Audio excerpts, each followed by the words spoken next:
What is going on, everyone? It is Wednesday, December the 20th. Today I'm here with Stephanie and Pat. You guys remember Pat from a video way back, I think now. We did a chest workout on the channel, but Pat is actually prepping for his second pro show. So he's doing the California Natural Muscle Mayhem, which is the show that I won in 2014 and turned pro at. And then he's doing another show. When's your next show, man? March 31st, the Washington State Pro. Oh, right. That's the first one. So his first show is the Washington State Pro, then the Muscle Mayhem in July. We're hoping to do World in November, right? Yeah. So you basically are gonna be prepping all year. He's 15 weeks out from his first show, the Washington State Pro show, and he's already looking really shredded. We're gonna go for a workout later, but you guys can see, like, even in his shirt, like, he's got like a typing pump, and he just started. So yeah, he's really shredded. He's gonna be ready super early for this show. But I just wanted to pick up the camera and vlog a little bit today, probably chat to Pat a little bit about our sort of coaching strategy and what we're doing for his prep. And also, Rashaun is here too. So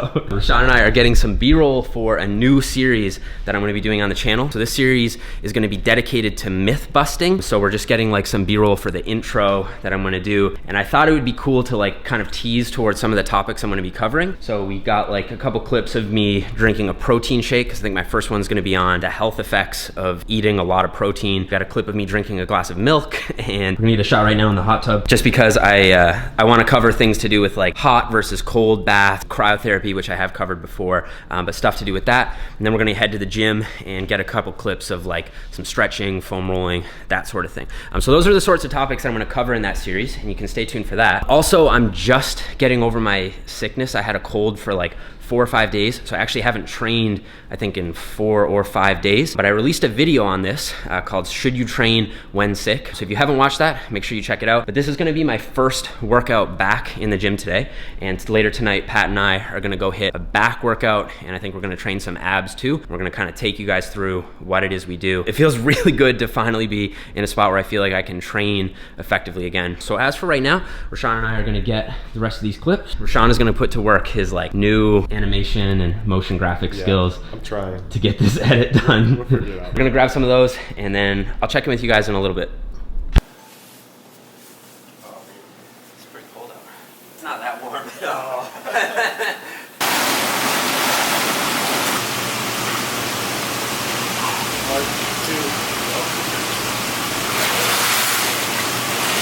The idea with these shots, basically, we're trying to get like a quick 10-second sequence of different like myth busting type topics or whatever, or topics that I could myth bust, basically. I don't know exactly what I'll cover in the series, but that's the basic idea. I feel like I need to use this thing more often.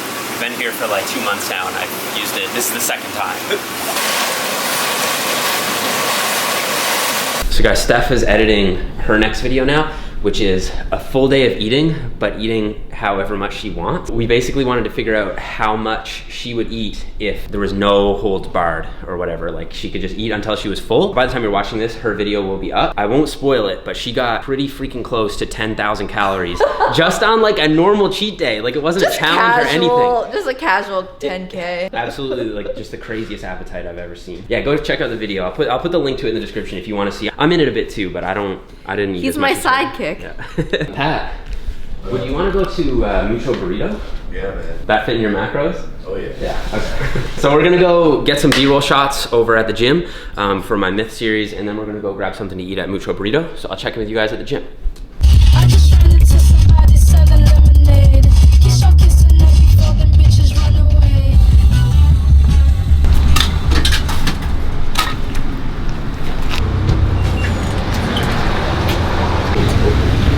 Oh wait, okay, it did then for some weird reason. Okay. Alright, see ya. How many meat hits does it take? It definitely wasn't turning though, right? No, it wasn't. It wasn't. Yeah. I tried it like 3 times. Okay. Yeah, we're gonna get a couple just short clips in here. I was thinking I would do like some foam rolling stuff, because I think that's a little overrated. There's some myths around that I'd like to talk about, and maybe do some dynamic stretching, or rather static stretching, just like a shot like this, and then maybe get a couple clips of us like just doing something intense. Maybe we could be doing like a bicep curl, and you could be squatting or something like that. It might be kind of cool. Just hit the fact that I'm on this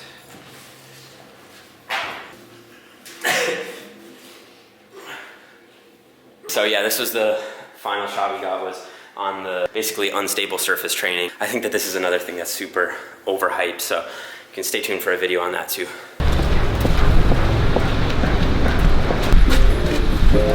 Oh, it's his pro day.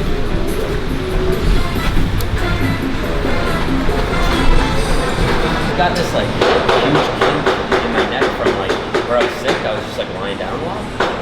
So it's like one of those zingers, you know, it goes all the way down, and if I turn my head like that, it hurts. So I haven't been able to train it for like a week at least. Can't wait to vlog your shows too. Like, to go there and coach you through it. Yeah, it's gonna be fun. So guys, here's what I got. This is 3 chicken tacos. Got some like corn and black beans, a little bit of mozzarella cheese, guacamole, and a little bit of sour cream on these. So I've had these once before. These are really good. And we're at, what's the name of this place? Mucho Burrito?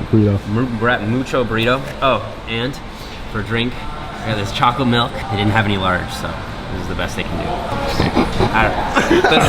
There's nothing wrong with the chocolate milk. Got a burrito bowl, rice on the bottom, veggies, a little bit of sour cream. Aren't you on prep, man? What is...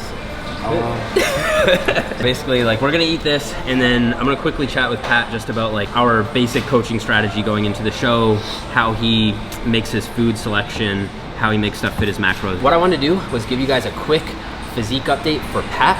So like I said, he's 15 weeks out from his first show right now, but we're basically doing an extended season, so he's not gonna finish until November of next year, which is crazy. So we have to be like very, I guess, strategic with our approach, where I don't want you to feel too dieted or too burnt out too early. So what I'm gonna do is I'm gonna roll a few of his physique shots up on the screen while we talk about his prep, coaching strategy, and kind of how things have been going so far. Pat is doing men's physique as a pro, and he's also gonna compete in men's open bodybuilding as an amateur. He doesn't have his bodybuilding pro card, but he does have his physique pro card. So we're basically gunning for the bodybuilding pro card this season, right? Yeah. Okay, first of all, what are your macros right now at 15 weeks up? So I'm eating 225 grams of protein, 300 grams of carbs, and 55 fat. Are you doing any refeed right now?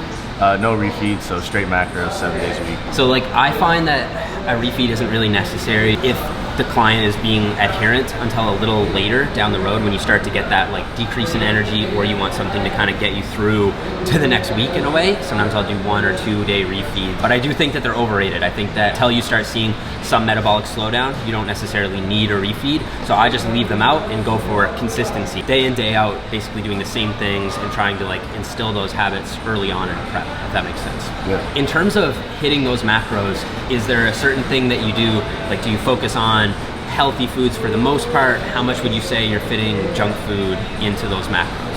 So I would say 70–80% I'm eating whole nutrient dense food, 20 to 30% like junk food, like ice cream. So mostly ice cream. So what would be an example of like a clean bro style food that you're eating a lot, 80% of the time? Yeah, so lately I've been eating a lot of rice and vegetables. I'll have salad, so a lot of volume that way, and then like chicken, just like typical bro foods. And then for junk foods, you say like ice cream, kind of like low fat stuff like that, or? Yeah, mostly all low fat. Yeah. So like I'll get ice cream, and then frozen yogurt. It usually has a little bit lower fat. I think that this is a good strategy. I think that you should give yourself, like, I'd say at the upper end, like a 20% buffer roughly of some junk food. And that isn't because I think, I'm of the opinion that you could achieve more or less, there could be some slight differences, but more or less the same end physique with, I would say, 80% junk food. Like it could literally be all junk food, and you could get very lean if the caloric deficit is in place, and if you're eating sufficient protein. It gets a little bit tangly like when you run into micronutrient deficiencies. So if you're eating so much junk food that you're literally not getting enough like magnesium or calcium, zinc, you know, it could affect things like your testosterone levels, or it could affect fat metabolism to the point that it slows fat loss. But for the most part, I think it really does come down to energy balance and total protein intake when it comes to fat loss. And that includes getting very, very shredded.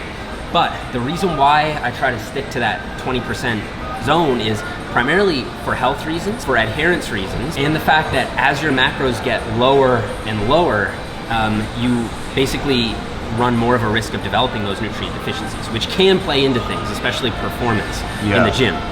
Right now, your macros are pretty freaking high, so I would say you have more leeway to play with that like 20% of junk food and whatnot. As they get lower, you're probably going to want to reduce that, maybe stick to more bland foods, more nutrient-dense foods. That will help, I think, on a couple fronts. For one, it'll really help with that habit formation. I feel like on prep, it's important sometimes to go into that like robot mode, like what do we call it? Tunnel vision, yeah, and develop that routine. I find if you eat too much junk food, it can set up a slippery slope where you may be tempted to just eat a little bit more and then a little bit more. Other thing is that really junky foods can sometimes be more difficult to track, especially if they're high fat. And so you could end up eating or overeating outside of a margin of error that's higher than you'd like, because like say you're eating like home-baked cookies, it's really hard to know what's in that to any degree of precision that I think would be appropriate for a contest prep, right? So yeah, I think that that's good. What about cardio? Are you doing cardio? Yeah, so 5 days a week, I'm doing 4 sessions of list, 30 minutes per session, and then 1 session a hit, which is 20 minutes. That sounds like a nice bit of cardio, but I think that for someone like Pat, who works basically at the computer, he's pretty sedentary lifestyle-wise, right? I think that incorporating that cardio is a good idea because for one, it allows his food intake to be higher, again, less risk of nutrient deficiencies, and I think a little bit more fullness, a little bit better performance perhaps in the gym with a little more food. And then also it's going to improve his work capacity. So his cardiovascular endurance is better, which is going to allow you to perform a little bit more volume and perhaps at a little bit of a higher intensity as a result of doing that cardio. So for people who live more sedentary lifestyles, I'm not a fan of doing preps where you do no cardio or very little cardio even, mostly because even though you could do it, you could get probably just as lean, but it would mean that your food would have to be lower and your performance might not be quite as good in the gym because you may not have that general physical preparedness that you'd have because of the cardio, right? We're gonna give you guys some idea of what his training is like. It's very intense. His strength is still very good, and that's the way we need it to be at this point. And my goal is to have him just basically lose, I would say about 1 pound per week. We're still in that zone right now, up until I think he's ready. And I think he's gonna be ready really early. And then we're gonna be able to introduce food in and have him grow into the show, or maybe not grow into the show, but like at least, you know, fill out to the point where when show day comes, you're not looking flat, depleted, tired, all that. You're gonna be looking full, vascular, have that like skin tearing look on stage. That's the goal anyway. And that can make you look way leaner too, honestly. Like it pushes out on the skin more, you see the striations better. I'm really excited. Yeah, man, I'm stoked. We're gonna head back to the place, and then a little bit later tonight, we're gonna hit some back and abs, right? Yeah. Maybe do a little bit of biceps. So it'll be like a pull workout, and then we'll show your ab routine. And as you guys will see in the clips, Pat has some of the craziest abs, especially ab genetics. They're like perfect blocks, just perfectly symmetrical. So he's gonna share a few of his ab secrets tonight, and we'll get into that a little bit later.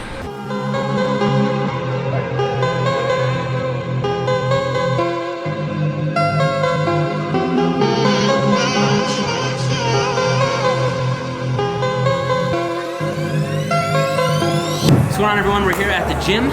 Just excuse the audio. I'm gonna try to speak up. Pat will do the same, but we're in a commercial gym, so there is some music playing. But in any case, we're gonna get into this back workout. Figured we'd start off with some power shrug. So I've talked about this on the channel a little bit, but basically you just use a little bit of leg drive, kind of power the weight up, shrug all the way up to your ears, and then catch it on the way down. So it's not really like a controlled negative, it's more of like a strong squeeze and then a catch towards the bottom. And I will use straps for these just because I don't want to tax my forearm or my grip strength too early in the workout. I'm trying to train my traps and my back, not my grip strength, so that isn't my priority right here. Pat has been doing some direct neck work for probably like the last year, right? Yeah. And like, man, I can see some huge... So I actually tried on one of my old dress shirts from last Christmas, and there was at least an inch that I couldn't close the buttons. And on the back too, like you can see like the muscle spinal erector is kind of like coming up through the side, and the upper traps. It's freaking crazy. This is my first workout back after being sick, so I'm probably only gonna go to like maybe 70-80% of full capacity, even though I feel good. Like I mentioned in the last video, glycogen is still probably pretty low, and I have a feeling my strength, like even just having done a couple warm-up sets, is gonna be a little bit lower. But at the same time, I'm not really gonna hold back too much, if that makes sense. We're gonna get into this first exercise, and yeah.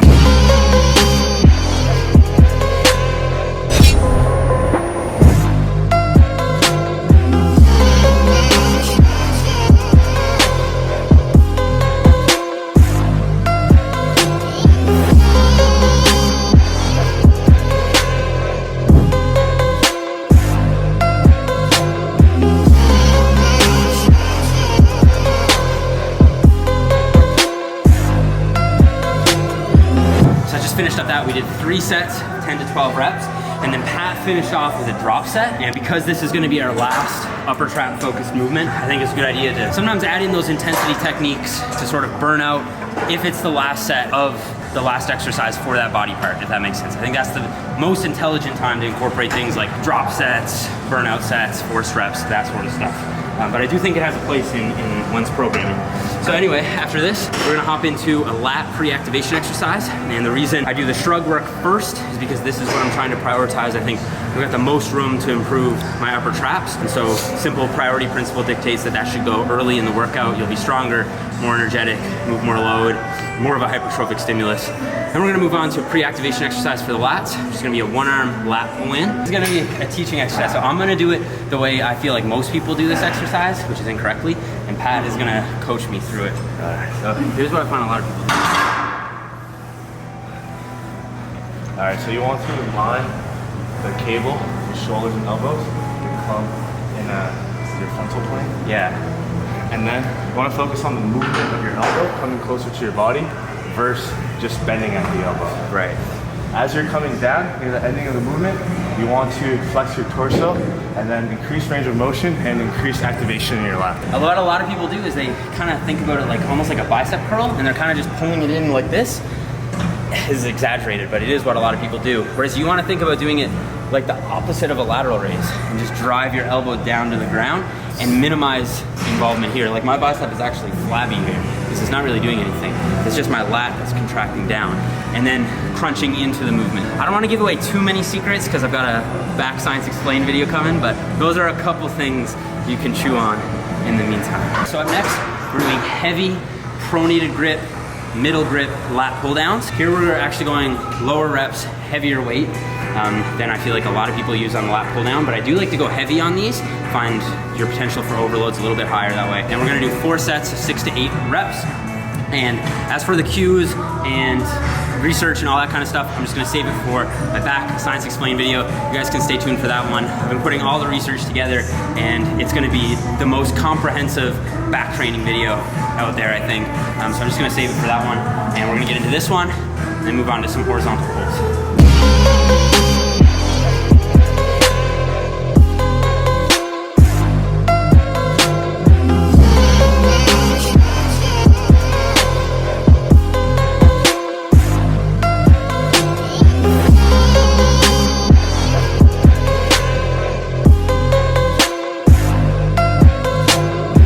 So up next, we've got the chest supported T-bar row. And again, I talk about this a nice bit in my back science video. However, one thing to keep in mind is that the chest support, I think, has 2 main functions.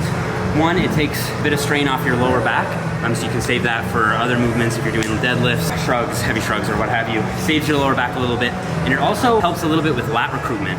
So there's been some research showing that if you do a chest supported row, as opposed to just a freestanding row, like a barbell row, you get a little bit more lat activation out of it. So where we only did 1 pre-activation lat and then 1 lat movement proper, we're doing a more lat focused version of a row to kick off our horizontal pulling to make the workout just that little bit more extra lat focused. So for this movement, we're gonna be doing 3 sets of 12 to 15 reps. So a little bit higher reps, and we're also gonna go at a little bit more of a controlled cadence. So whereas with our first movement, we were using a little bit of body English to move slightly heavier weight, with this one, lower the weight a little bit and use a little bit more of a controlled tempo, especially on the eccentric. We can get into that right now.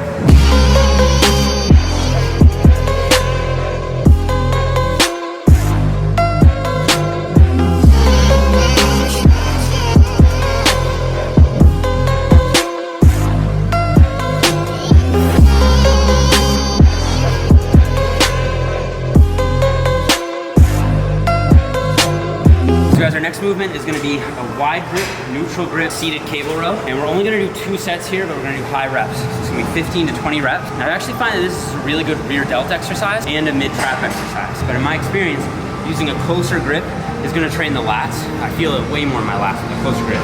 With this, it's a lot harder to feel it in your lats. Your arms are wider, so they're less adducted. So the lats are in a poorer position to contract. Basically, your mid-traps and your rear delts are going to contribute more to the movement. In my case, I find even slightly restricting the range of motion and thinking about kind of cueing yourself to almost pull out instead of just straight back is a good way to really engage the rear delts. And I do like training rear delts on my pull days. I'm just gonna do 2 sets, 15 to 20 reps, fairly intense, and this is meant to be like more of that like metabolic stress type of work.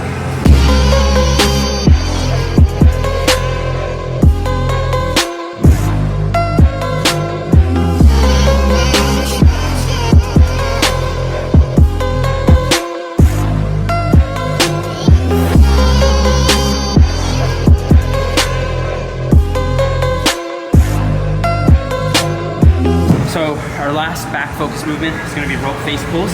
As you see Pat doing them here. I like to do these kind of half line with my foot up for support, and I like to pull right through my eye line basically. The reason I like to do them like that is because you're a little more locked in, which means you can move more weight. And I find a lot of people when they do them standing up, like there's absolutely no way to be able to do the same weight without cheating because the rope is pulling you forward. So you almost have to like use a lot more core for stability, which isn't necessarily a bad thing, but it will mean that you're gonna have to go lighter. If you're lying down, you'll be able to move way more weight, get way more overloading stimulus on the traps and the rear delt. Do them almost like a high row. So I'm pulling through my eyes, but I'm not doing an external rotation rope face pull, which you're gonna have to go light on. More so trains the rotator cuff muscles, the external rotators, whereas this movement is training more, again, of the mid traps and the rear delts. And I like to do these heavy, but yet still go in like the 12 to 15 rep range on these. So heavy compared to how most people would do a rope face pull, like I'll do the whole stack here. It's all relative because when you do them lying down, you can just go so much heavier. So we're gonna do 3 sets, 12 to 15 reps, the rope face pull, and then we're gonna get into some abs.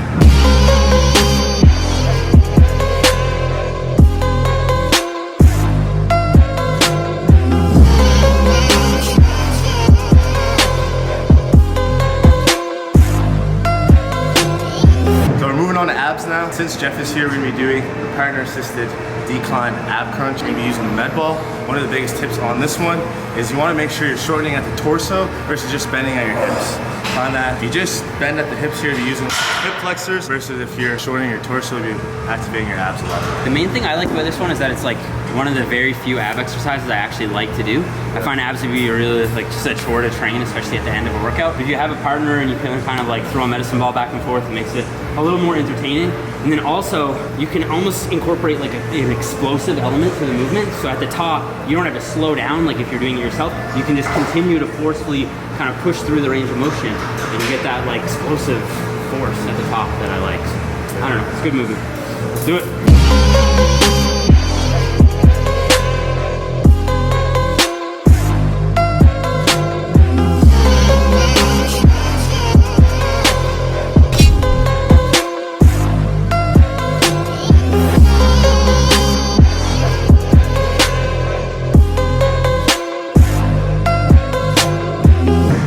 So we're moving on to the hanging leg raise. A couple tips on this one is you want to make sure you're not swinging and using momentum. You want to keep tension on your core. This one we're more focused on lower ab section. Also, when you're doing this one, another good cue is to tilt at your hips.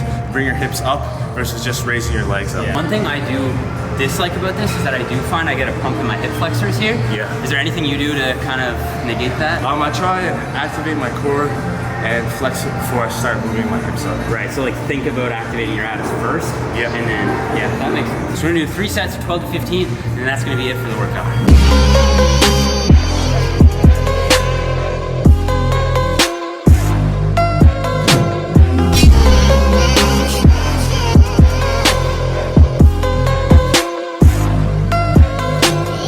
Alright, so guys, that's gonna conclude the workout. Thank you so much for watching. I wanna give a shout out to Pat.